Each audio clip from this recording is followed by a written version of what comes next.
মাত্র ১৫ দিন আগে একটি ঘর ভাড়া আর তার শেষ পরিণতি এক নৃশংস হত্যাকাণ্ড।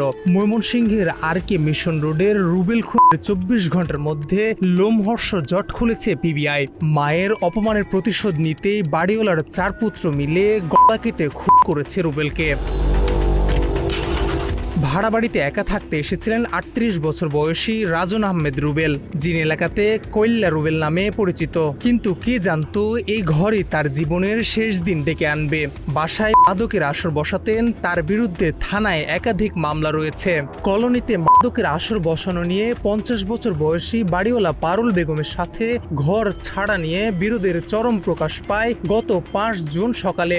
ঘরের ভেতর যখন রুবেলকে ধারালো অস্ত্র দিয়ে গলা কেটে হত্যা করা ছিল, ঠিক তখন বাইরে আতঙ্ক ছড়াতে নিহতর চাচাতো ভাইয়ের মোটরসাইকেলে আগুন ধরিয়ে দেওয়া হয়। শয্যাশায়ী রক্তাক্ত রুবেলকে বিছানায় পড়ে থাকতে দেখেন তার বাবা আব্দুল হামিদ। জাতীয় জরুরি সেবা 999-এর একটি ফোনেই তোড়পাড় শুরু হয় পুরো ময়মনসিংহ নগরীতে।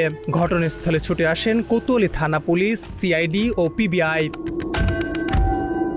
এদিকে নিহত রুবেলের পরিবারের দাবি, তিনি অতীতে মাদক কারবারিতে জড়িত থাকলেও অনেক আগেই সেই পথ ছেড়ে ভালো হয়ে গিয়েছেন। এই হত্যাকাণ্ডের পেছনে বাড়ির মালিক ও তার পরিবারের সদস্যরা পরিকল্পিতভাবে জড়িত রয়েছে বলে শুরু থেকে অভিযোগ করে আসছেন তার পরিবার।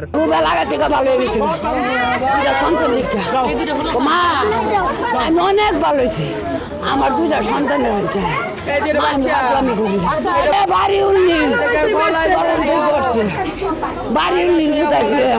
বলি আমার সাথে 4 দিনের কথা হইলো, সে কান্নাকাটি করলেন, সে ভালো হইতে চায়। 2টা বাচ্চা আছে, 2টা বাচ্চার মধ্যে চায়, তারা সে কোনো ঝগড়াঝাড়ি চায় না।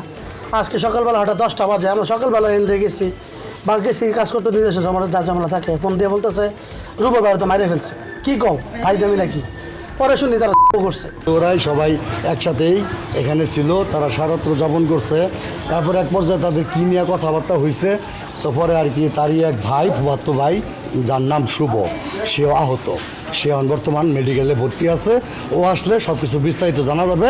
ও খালি ফোনে বলল যে ভাই আপনার কই আছেন, রুবেল ভাই তো আছে। মাত্র 30% টাকায় জমির মালিক হয়ে নতুন বাংলাদেশের গড়ে তোলার স্বপ্ন দেখা বাংলা বসতি।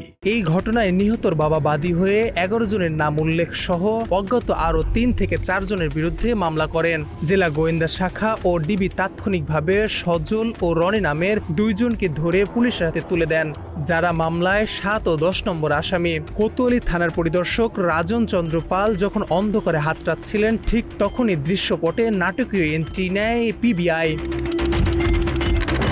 অতিরিক্ত পুলিশ সুপার আশরাফুল করিমের তদারকিতে মামলা বুঝে নেয় PBI পরিদর্শক মোজাম্মেল হক। এরপর শুরু হয় এক শ্বাসরুদ্ধকর থ্রিলার। আধুনিক তথ্য প্রযুক্তি আর সুনিপুণ গোয়েন্দা জালে মাত্র 24 ঘন্টার মধ্যেই ধরা পড়ে হত্যাকারীরা। তারা আর কেউ নয়, বাড়িওয়ালা ফজলুল হক ও পারুল দম্পতির 4 আপন ছেলে। 30 বছরের রহমত, 28 বছরের জনি, 26 বছরের রকি আর 18 বছরের ইমরাজ। গ্রেপ্তারের পর বেরিয়ে আসে এক চাঞ্চল্যকর নেপথ্যের কাহিনী। আসামিদের দাবি, তাদের মায়ের শ্লীলতাহানি করার কারণেই 4 ভাই মিলে এই খুনের ছক কষেছিলেন।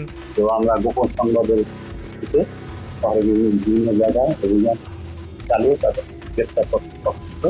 আসামিদের দাবি অনুযায়ী তাদের মায়ের সাথে শ্লীলতাহানি ও বাকবিতণ্ডার এক পর্যায়ে এই হত্যাকাণ্ড ঘটায়। তবে ধর্ষণের অভিযোগ থাকলেও প্রাথমিকভাবে কোনো আলামত পাওয়া যায়নি বলে জানায় পুলিশের এই কর্মকর্তা। শ্লীলতাহানির কথা না, ধর্ষণের বিষয়টা হ্যাঁ না, ধর্ষণের বিষয়। মায়ের সম্মানের জন্য এই হত্যাকাণ্ড ঘটনার মোড় কোন দিকে যায় তা বোঝা যাবে মেডিকেল প্রতিবেদনের পর। এখন জট খুলতেই সেই অপেক্ষায় সবাই। এই অবস্থায় সোমবার দুপুরে 4 সহোদরকে কড়া নিরাপত্তায় সোপর্দ করা হয়েছে ময়মনসিংহ আদালতে। News desk, Bangla addition.